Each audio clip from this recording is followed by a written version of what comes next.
USC football was paid handsomely to join a great conference. But the problem the Trojans face is at this time, August 2024, they're a good football team, not a great one.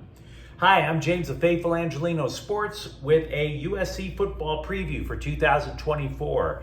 Can the Trojans rise above expectations of joining a super conference in the Big Ten? And if you enjoy talking USC football, don't forget to subscribe to the channel. We talk a lot of USC here. Now, to recap last year for USC would be to reopen a lot of wounds. Even though the Trojans opened the season with 6 wins, they finished the year at 8-5, and the legitimate perception that they underachieved.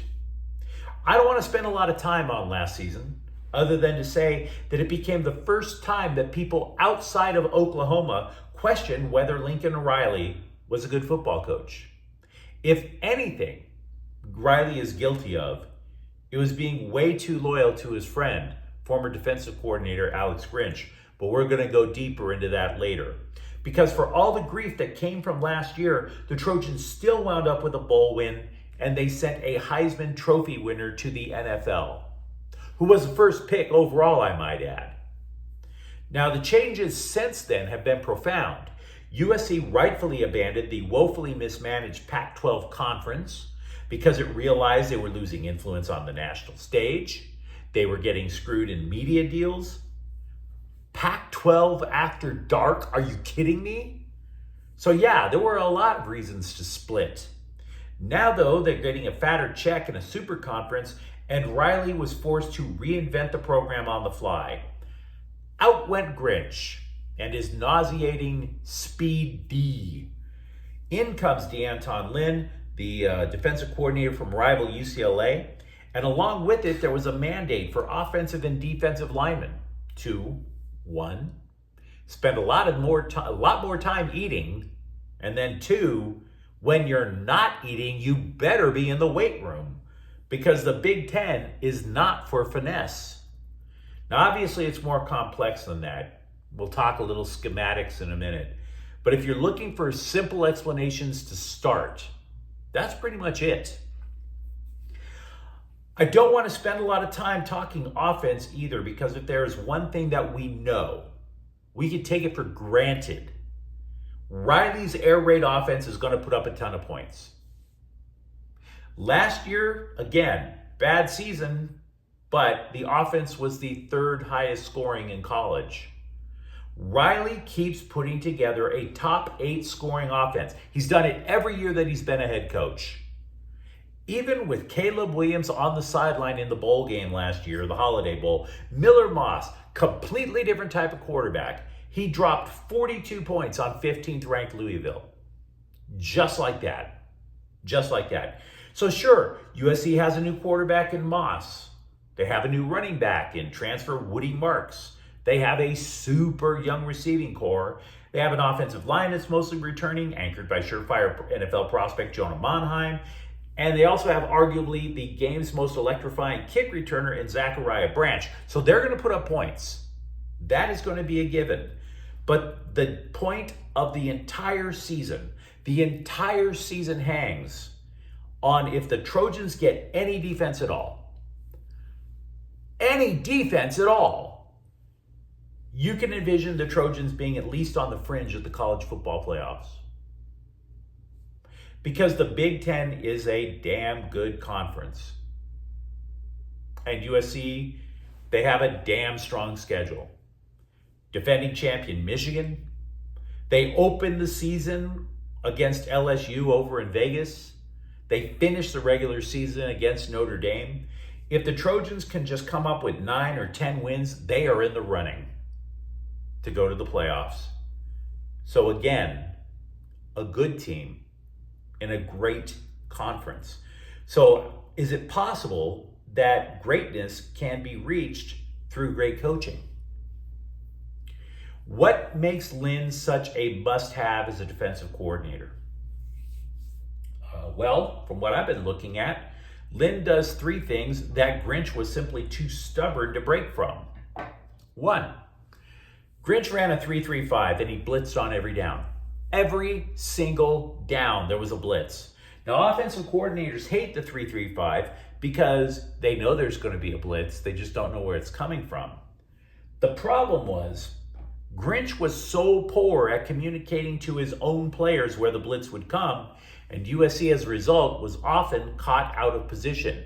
Massive, gaping holes in the defense, particularly over the middle, because in order to add to the blitz in the 3-3-5, you had to either steal a linebacker or steal a defensive back. There were massive holes in the middle of the field to help that blitz. 2, Grinch was so busy scheming plays that the former staff never taught players how to tackle.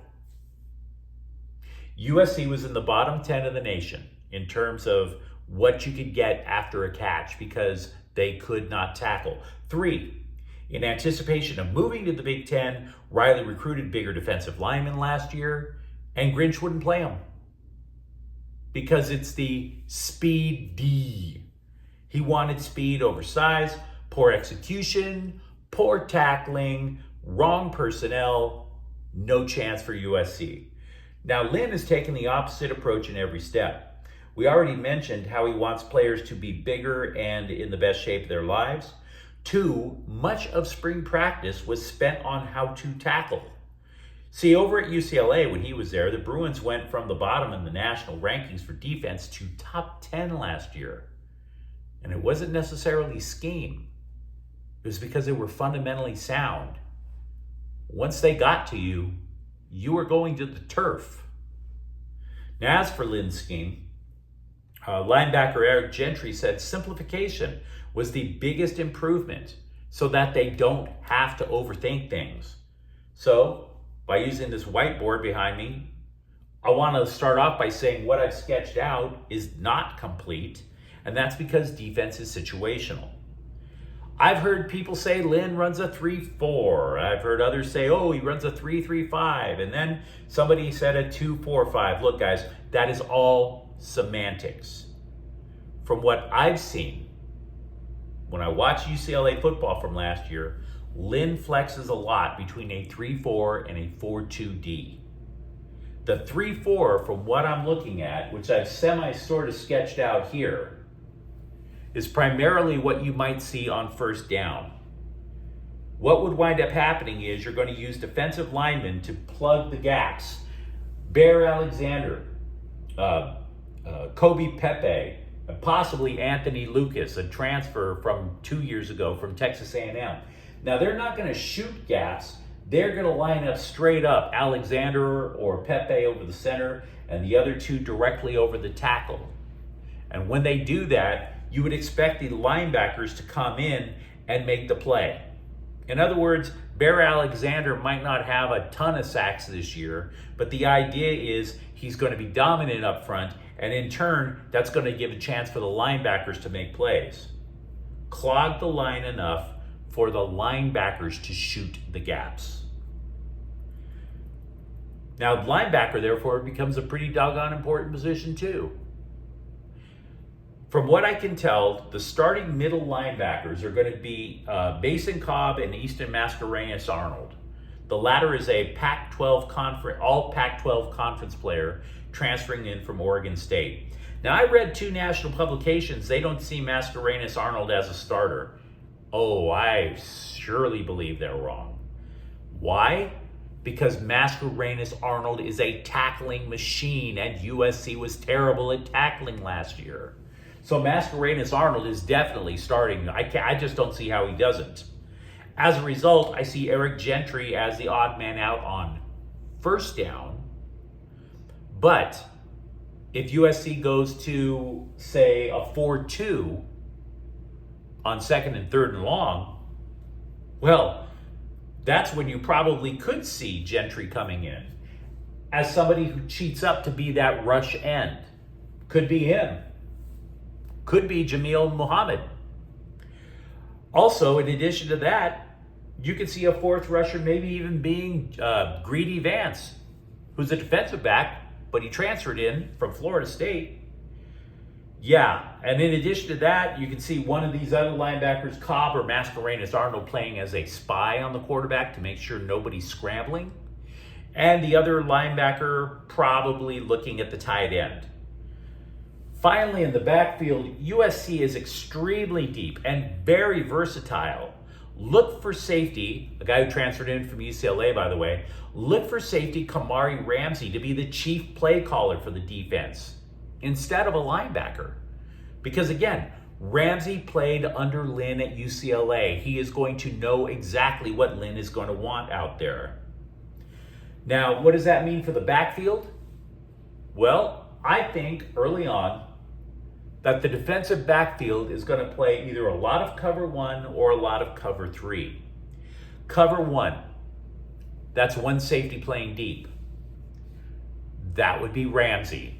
Basically being the conductor of the orchestra, making sure the defense is in order, and if anybody tries to go deep, that's his man. One of the other things that will also enable the Trojans to do is to take the talent that they have in the defensive backfield and push up onto the line.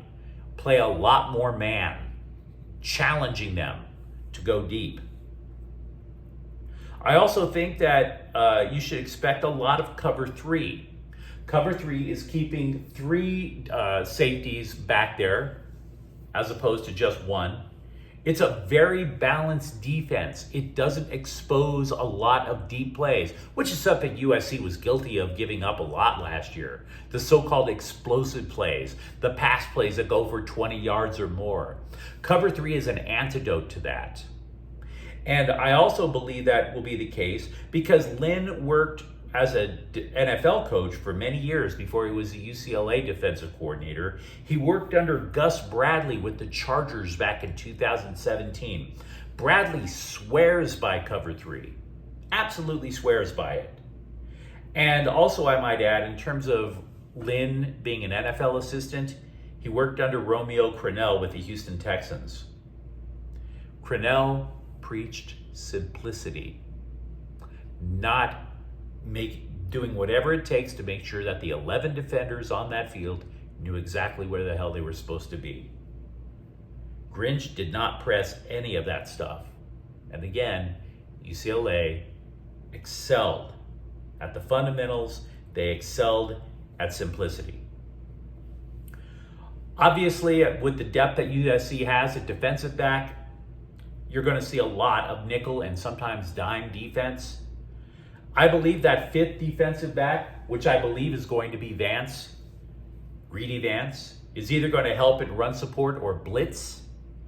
If that 5th back, by the way, if Greedy Vance is cheating up in run support, I think that bodes well for USC because I believe that's a sign that Lynn thinks that the Trojans can get to the quarterback with just 4 players. And if there's one thing that offensive coordinators, that quarterbacks, I should say, absolutely hate, is a defensive front that can get to you with 4 guys. Because now you're throwing into a forest of 7 defenders back there.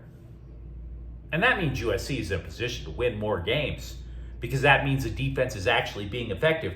Remember, if you can get to the quarterback with 4 guys, right? Meanwhile, Grinch was blitzing on every play. That meant 5, sometimes 6 or more players going after the quarterback, whatever it took to try to get to him. And all the quarterback had to do, dunk the ball off to the open spot, and USC was exposed. Now, to be clear, all of this is the best case scenario for the Trojans. Stealing those extra 2 wins that would lift them from simply being bowl eligible to becoming a possible college football playoff team. It would help immensely for them to pull off an early upset. They start the season against 13th ranked LSU in Las Vegas on Sunday. Perhaps in week 3 when they host Michigan. These are not predictions for an upset, but considering that the Wolverines lost their coach and half of the team to the NFL, it's absolutely possible. But if the Trojans start off 1-2, you're going to hear calls to replace Moss. You're also going to read LA Times columnist Bill Plaschke overreacting to everything like he always does, just spilling estrogen all over his keyboard about how USC needs to fire Riley. But at this moment, expectations for SC are about 7 or 8 wins. Multiple bowl projections at the moment have them going to the Alamo Bowl. The Alamo Bowl is the floor. It's not the ceiling.